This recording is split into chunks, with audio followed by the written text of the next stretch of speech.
우리가 사도행전 6장 1절까지 우리가 읽었습니다만, 지금까지 사도행전을 보면서 우리가 느끼지 못하지만 그 명칭이 변하는 것, 단어가 변하는 것들을 보게 될 수 있는데, 오늘 본문에 보시면 특별히 무리에서 제자로 단어가 변화되는 것을 볼 수 있습니다.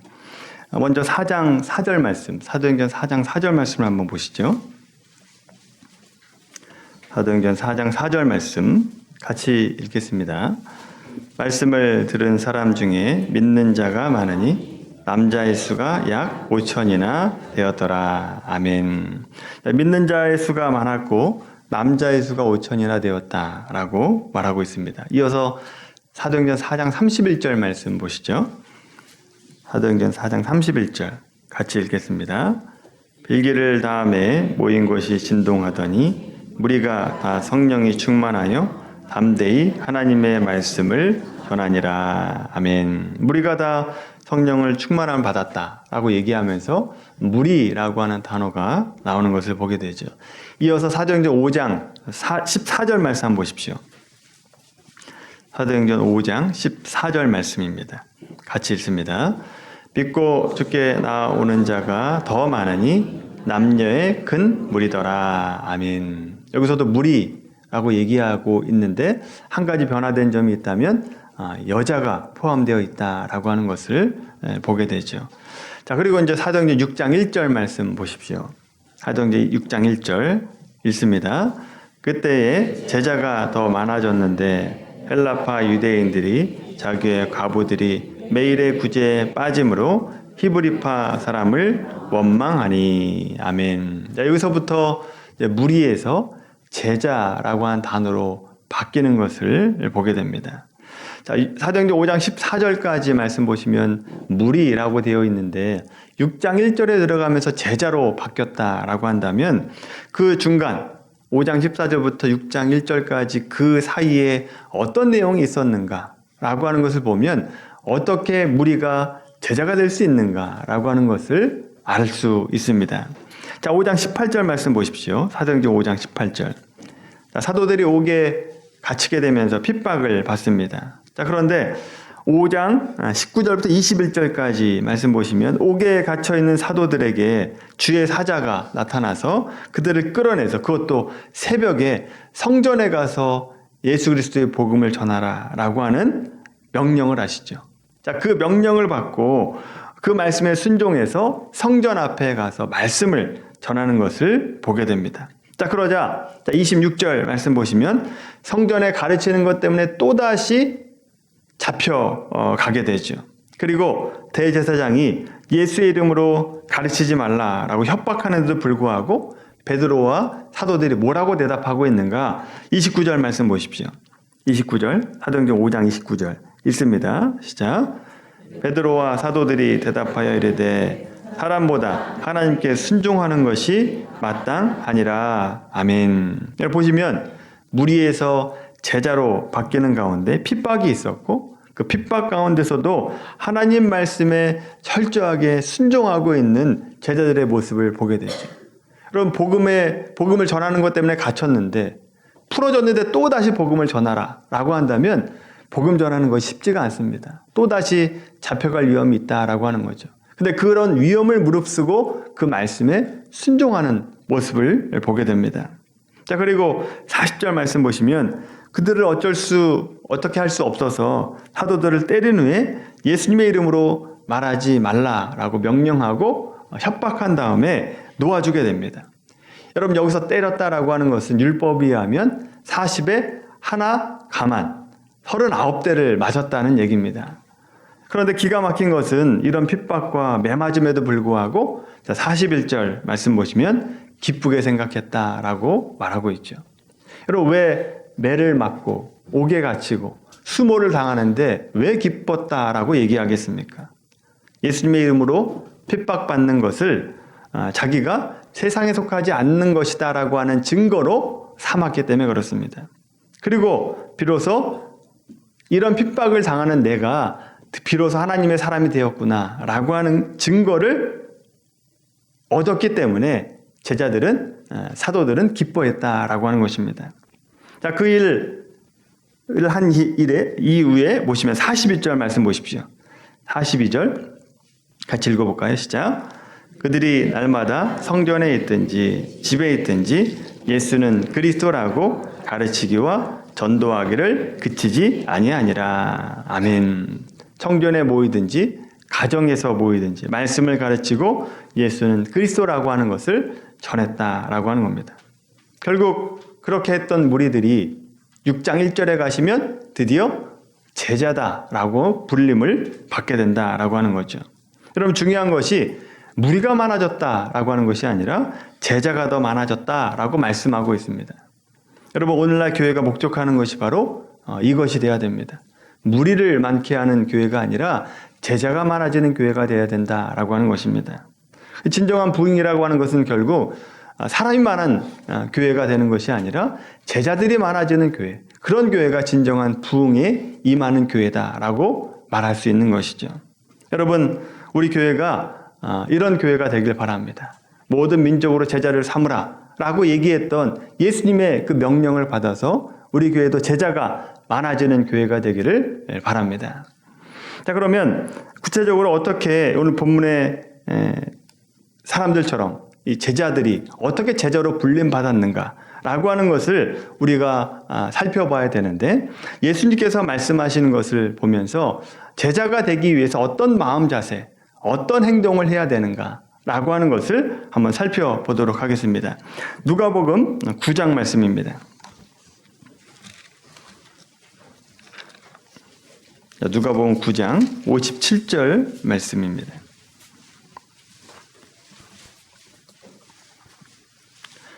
누가복음 9장 신약성경 109페이지 누가복음 9장 57절부터 62절까지 말씀입니다. 같이 읽겠습니다. 길 가실 때에 어떤 사람이 여짜오되 어디로 가시든지 나는 따르리이다. 예수께서 이르시되 여우도 굴이 있고 공중의 새도 집이 있으되 인자는 머리 둘 곳이 없도다 하시고, 또 다른 사람에게 나를 따르라 하시니 그가 이르되 나로 먼저 가서 내 아버지를 장사하게 허락하옵소서. 이르시되 죽은 자들로 자기의 죽은 자들을 장사하게 하고 너는 가서 하나님의 나라를 전파하라 하시고, 또 다른 사람이 이르되 주여 내가 주를 따르겠나이다마는 나로 먼저 내 가족을 작별하게 허락하소서. 예수께서 이르시되 손에 쟁기를 잡고 뒤를 돌아보는 자는 하나님의 나라에 합당하지 아니하니라 하시니라. 아멘. 이 말씀 속에 보면 예수님을 따르겠다라고 얘기하는 세 사람이 나오는 것을 보게 됩니다. 이 세 사람을 통해서 예수님께서는 제자가 어떤 마음을 가져야 되는지, 또 어떤 자세로 어떤 행동을 해야 되는가라고 하는 것을 알려주고 있습니다. 우선 첫 번째 사람 보시면 57절에 예수님께서 어디로 가든지 저는 주님을 따르겠습니다, 이렇게 말을 하고 있죠. 여러분, 이 사람이 어떤 사람인가 마태복음 8장 말씀에 보면 오늘 본문과 병행 구절이 나오게 되는데, 이 사람이 직업이 서기관이다라고 하는 것을 알게 됩니다. 서기관은 율법 학자이면서도 백성들의 스승입니다. 물론 모든 이 서기관들이 다 그런 것은 아닙니다만, 세상을 쫓고 보통은 세속적인 사람들이 이 서기관입니다. 자, 그런데 예수님께서 이 서기관에게 뭐라고 얘기하는가 라고 하는 것을 보면, 이 서기관 역시 어떤 세속적이고 성공을 추구하기 위해서 예수님을 따라왔다라고 하는 것을 알게 되죠. 예수님께서 하신 말씀을 보시면 여우도 굴이 있고 공중에 나는 새들도 집이 있다. 그러나 나는 인자는 머리 둘 곳이 없다라고 얘기합니다. 즉, 너는 학자로서 공부를 하려면 안정된 자리와 명성과 성공이 따라와야 되는데, 내가 가는 길에는 세상적인 성공이나 부유함이 없다라고 하는 것이죠.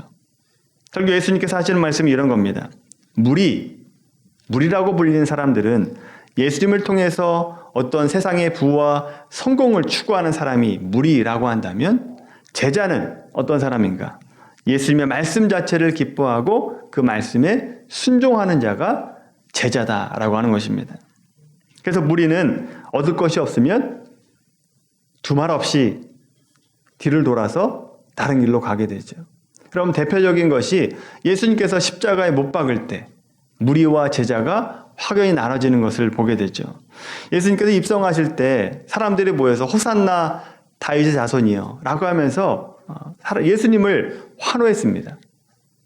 그런데 여러분, 예수님께서 자기가 생각했던 정치적인 군사적인 메시아가 아니라 결국 로마 군병에 의해서 잡혀가는 그 모습을 보면서 실망했던 무리들이 어떻게 합니까?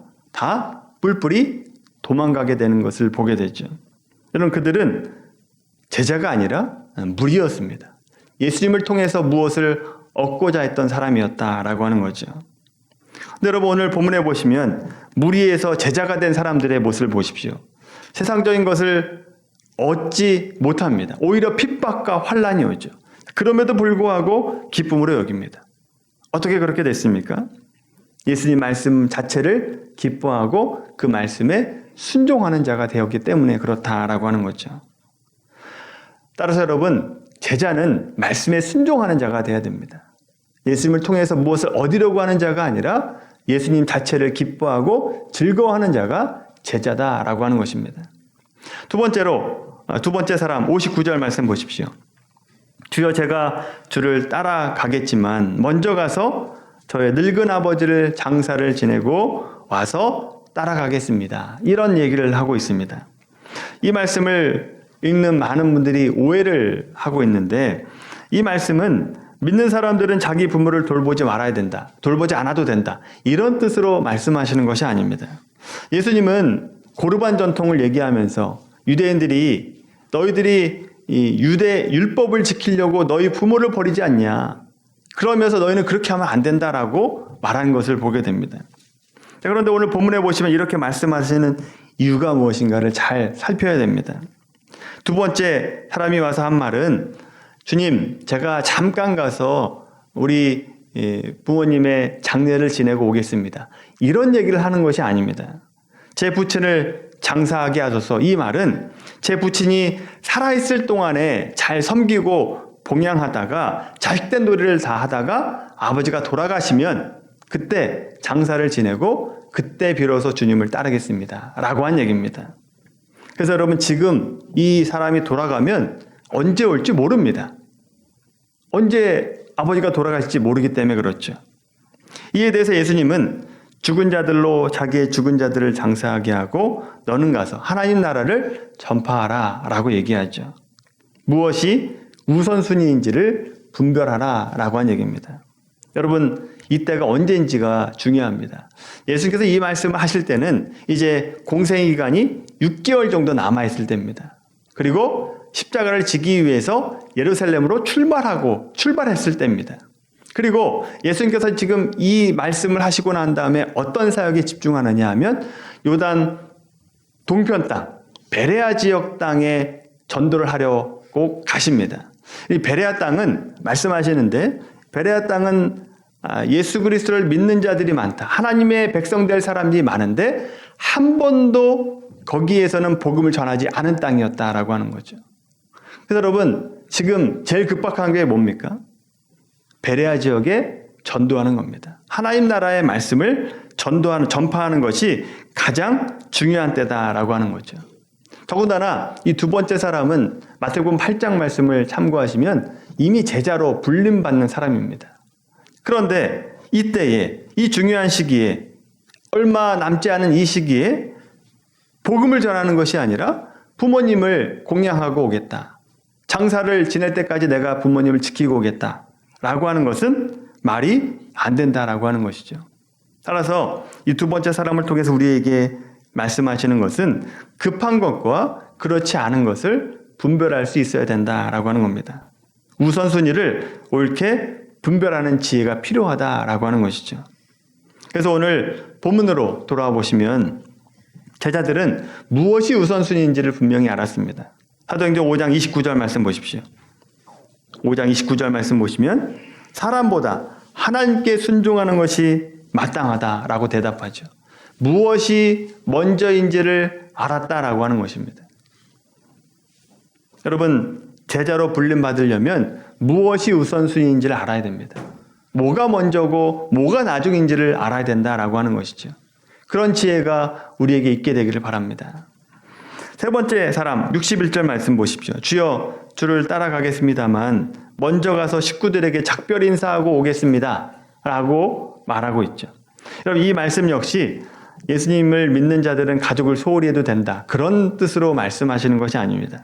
이 세 번째 사람이 말한 것은 나로 먼저 가서 가족들과 작별하게 하소서 라고 하는 이 말은 잠깐 갔다 오겠다는 얘기가 아닙니다. 두 번째 사람과 마찬가지로 잠깐 인사하고 오겠습니다, 이런 얘기가 아니라고 하는 거죠.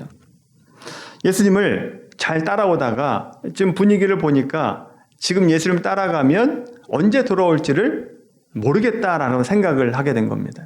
그래서 내가 집을 오랫동안 비워야 되니까 내가 집에 가서 우리 남아있는 식구들에게 자기가 없을 동안에 대비해서 충분히 먹을 것과 양식과 돈을 잘 준비해 놓고, 그리고 정리할 것 정리하고 가족들과 인사한 다음에 오겠다라고 한 얘기입니다.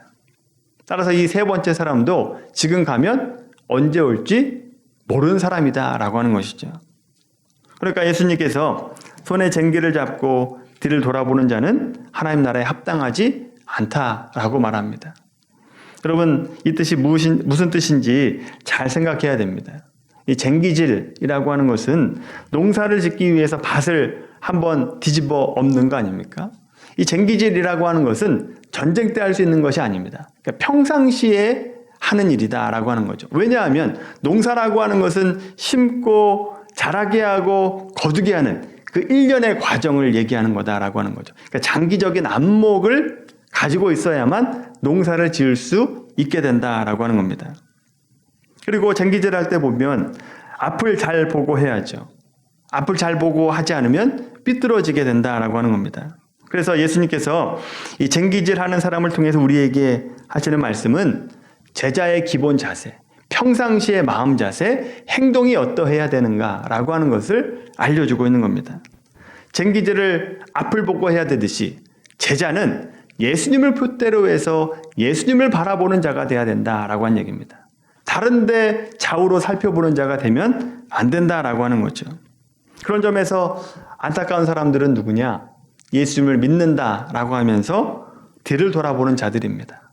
세상을 바라보는 자들이 안타까운 자들이다라고 하는 거죠. 겉으로는 내가 예수님 믿는 자다라고 하지만 예수를 목적하지 않고 세상을 목적하는 자들, 그들이 바로 쟁기질하면서 앞을 보지 않고 뒤를 보는 자들이다라고 하는 것이죠. 여러분, 그런 삶을 살아가면 하나님께도 인정을 받지 못하게 되는 겁니다. 따라서 우리는 우리 인생의 표대를 주님으로 삼고 평상시의 삶 속에서 언제나 주님을 위한 삶을 살아가야 되는 것입니다. 오늘 본문 5장 42절 말씀 보십시오. 그들이 날마다 성전에 있든지 집에 있든지 예수는 그리스도라고 가르치기와 전도하기를 그치지 아니하니라. 날마다라고 표현하고 있지 않습니까? 날마다, 매일매일 그들의 평상시의 삶의 태도, 삶의 모습이 항상 예수님을 가르치는 것에 전념했다라고 하는 겁니다. 그들의 표대가 예수 그리스도였다라고 하는 것을 알게 되는 것이죠. 그래서 여러분, 정리하면 무리에서 제자가 되려고 한다라고 한다면 첫 번째, 예수님을 통해서 무엇을 얻으려고 하는 자가 아니라 예수님의 말씀에 순종하는 자가 되어야 되는 것입니다. 두 번째로, 제자는 무엇이 우선순위인지를 분명히 알아야 된다라고 하는 겁니다. 뭐가 먼저고 뭐가 나중인지를 깨닫고 우선순위인 것을 먼저 해야 된다라고 하는 겁니다. 세 번째, 제자는 주님을 표대로 삼고 주님을 목적하며 살아가는 자들, 그들이 제자로 불림받을 수 있다라고 하는 겁니다. 여러분, 이제 오늘 말씀을 통해서 여러분을 한번 돌아보십시오. 여러분은 무리입니까? 제자입니까? 나는 과연 제자인가? 아니면 예수님을 따라가는 무리인가? 한번 돌아보시길 바랍니다. 여러분, 이 질문에 많은 분들이 나는 제자가 아니라 무리이다 라는 생각을 할 수도 있습니다. 그러나 무리라고 해서 큰 죄책감은 가질 필요가 없습니다. 사람은 보통 무리에서부터 시작을 합니다. 보통 예수님을 통해서 무엇을 얻으려고 하는 것으로부터 믿음을 시작하게 된다라고 하는 겁니다. 처음부터 제자가 되는 사람은 없다라고 하는 거죠. 그래서 내가 제자가 아니라 무리라고 하는 것에 대해서 너무 큰 죄책감을 갖지 않으셔도 됩니다. 다만 이런 생각은 하셔야 됩니다. 내가 지금 제자가 아니라 무리라고 하는 것에 당연하게 여기면 안 된다라고 하는 거죠. 이 자리에 안주하고 있으면 안 된다라고 하는 겁니다. 분명히 해야 될 것이 이겁니다. 예수님을 내 삶의 표대로 삼고 예수님을 목적하는 삶을 살려고 열심을 내야 된다라고 하는 겁니다. 열심을 내셔야 됩니다. 열심을 내지 않으면 제자가 될 수 없기 때문이죠. 믿는 것은 거저로, 은혜로 되는 것이지만 제자가 되는 것은 거저되지 않습니다. 내가 힘쓰고 애쓰고 노력하고 씨름해야 제자가 될 수 있다라고 하는 것이죠. 실수하고 실패하더라도 열심을 내다 보면 우리 모두가 언젠가는 제자가 되어 있는 모습을 발견하게 될 것입니다. 또 핍박과 환난 가운데도 기쁨으로 여길 수 있는 그런 정도의 믿음을 갖게 될 수 있다라고 하는 거죠. 사랑하는 미라교회 성도 여러분, 우리 모두가 예수님을 따라가는 무리가 아니라 제자가 되기를 바랍니다. 예수님은 제자가 되기를 원하십니다. 한 사람의 제자를 통해서 하나님은 큰 일을 만들어 가신다라고 하는 거죠. 그래서 한 사람의 제자로 세워지는 것이 너무나 중요한 것입니다. 우리 미라교회 성도님들 모두가 무리가 아니라 제자가 되는 그런 은혜가 있기를 주님의 이름으로 간절히 축원합니다.